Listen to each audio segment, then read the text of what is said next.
Vamos saber de momento, então, Carol Rosito. Vamos acionar a nossa reportagem. Carol Rosito vai trazer as informações ao vivo de Brasília. Carol, muita movimentação por aí. Já se sabe agora o destino do presidente Jair Bolsonaro com esse fim do desfile?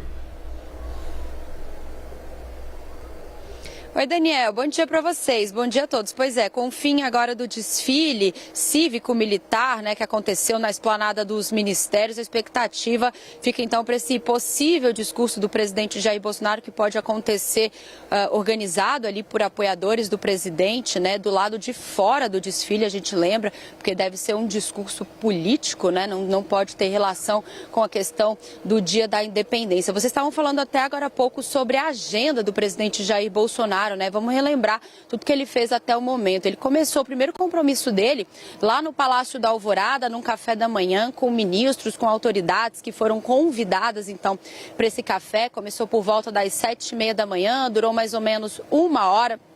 O presidente recebeu cerca de 30 pessoas, entre parlamentares, até empresários, A gente destaca Luciano Hang, empresário investigado, um dos empresários investigados ali pelo Supremo Tribunal Federal por supostamente defender um golpe de Estado. A gente até acompanhou ele ao lado do presidente Bolsonaro durante todo o desfile, também na tribuna de autoridades. Parlamentares, ministros, Paulo Guedes, também Marcelo Queiroga estiveram no Palácio da Alvorada. Durante esse evento lá na Alvorada, os presidentes fizeram até uma oração.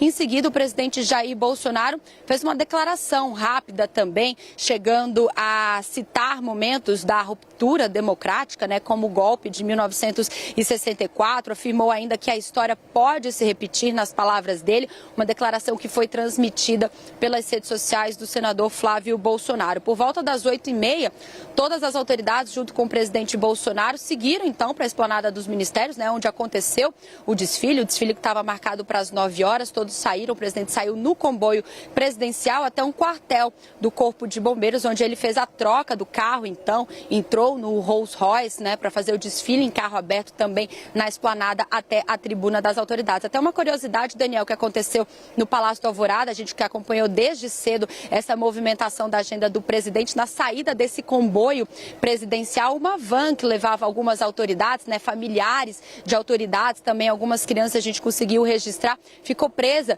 no teto da guarita, na saída bem do Palácio da Alvorada, causando ali um pequeno incidente, um transtorno, ficando presa, mas felizmente ninguém ficou ferido. Bom, em seguida a gente acompanhou então esses quase 3 horas de desfile na esplanada dos ministérios, na presença do presidente Jair Bolsonaro, de autoridades que também estavam ao lado dele, a primeira-dama Michele Bolsonaro, o vice-presidente Hamilton Mourão, e agora então fica essa expectativa do fim do desfile, com o discurso do presidente Bolsonaro se acontecer do lado de fora, e também depois, em seguida, o presidente segue para a base aérea para embarcar para o Rio de Janeiro, onde também cumpre outras agendas, uma agenda ainda em relação à independência, ao Dia da Independência, um tributo ali organizado, e também um evento político em Copacabana, viu? A gente segue acompanhando o finalzinho desse evento, então, aqui por Brasília. Eu volto com vocês. Obrigado, Carol. Vamos colocar a câmera do alto do prédio da CNN, porque a gente consegue ter uma dimensão agora da esplanada dos ministérios,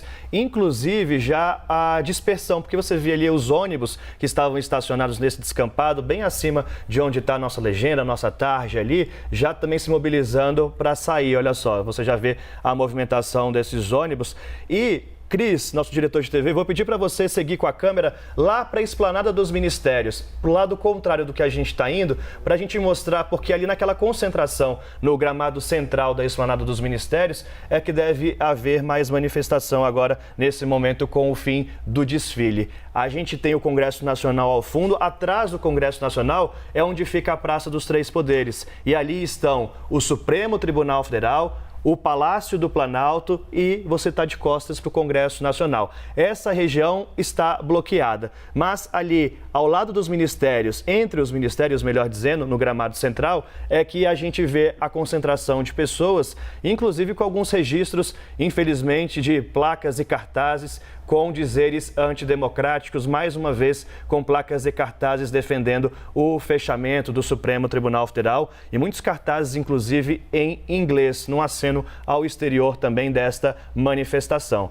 Então, agora a expectativa é para o destino do presidente Jair Bolsonaro, que estava sendo convencido a não discursar em Brasília, deixar para o Rio de Janeiro, apesar de ter decidido até ontem, como a gente sabe que há bastante imprevisibilidade nesse governo, até das próprias atitudes do presidente, se ele vai discursar. Fato é que houve essa mudança de tom, como a gente trouxe aqui no Live CNN, a apuração de Gustavo Uribe e Basília Rodrigues, que a ideia era, sim, aproveitar esse dia de 7 de setembro e as manifestações, além do desfile, para voltar a tecer críticas ao Supremo Tribunal Federal, em especial aos ministros Alexandre de Moraes, Luiz Roberto Barroso e Edson Fachin, os 3 últimos presidentes do TSE. Moraes ainda é o presidente atual, mas também de aumentar o tom contra o ex-presidente Lula, que hoje é o principal adversário do presidente Jair Bolsonaro nas urnas, inclusive pontuando e xingando, chamando Lula de ladrão.